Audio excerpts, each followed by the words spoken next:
Onnested. We are the union! Mighty, mighty union! Mighty, mighty union!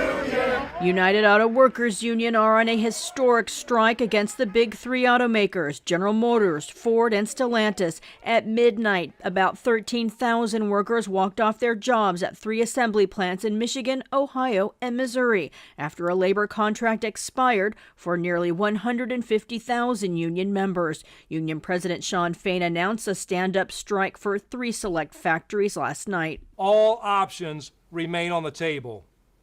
National leadership will determine the appropriate targets and timing for further stand-up strike action. This is our generation's defining moment.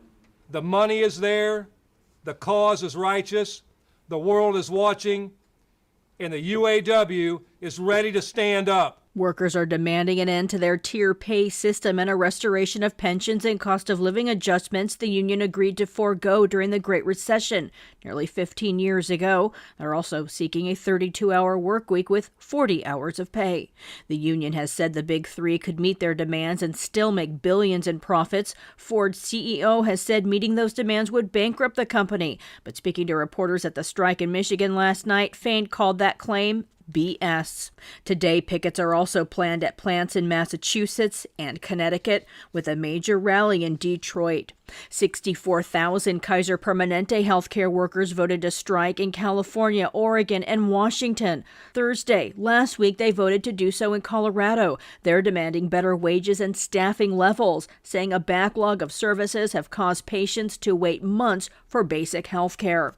Their contract expires at the end of the month.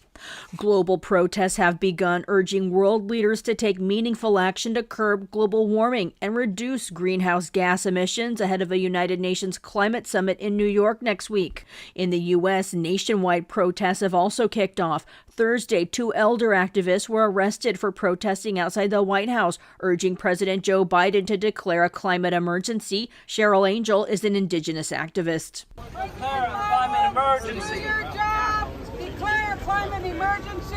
Protect our water for the future. For the people in America, because our grandchildren deserve clean water. And in New York, activists shut down entrances to the headquarters of Citibank for its role in funding fossil fuel projects that are driving the climate crisis. Organizers say 25 people were arrested. Arrest the climate criminals! Arrest the climate criminals! Protesters chanted, "Arrest the climate criminals." The group Climate Defender said in a statement, Citibank is a top financier of oil and gas in the Amazon and the second largest funder of all fossil fuel projects, pouring $333 billion into fossil fuels since 2016. Actions culminate Sunday in New York, where activists say 10,000 people are expected to converge outside the United Nations headquarters.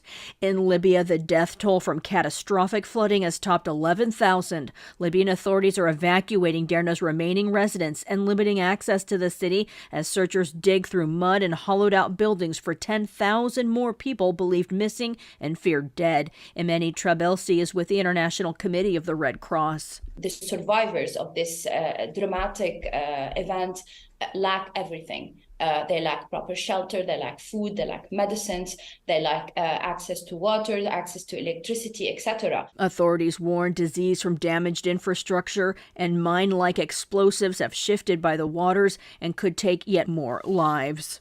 A federal judge in Ohio is set to hear arguments in a legal challenge to stop Medicare from negotiating lower drug prices today. The Chamber of Commerce filed the suit. It's the first legal challenge to the new program.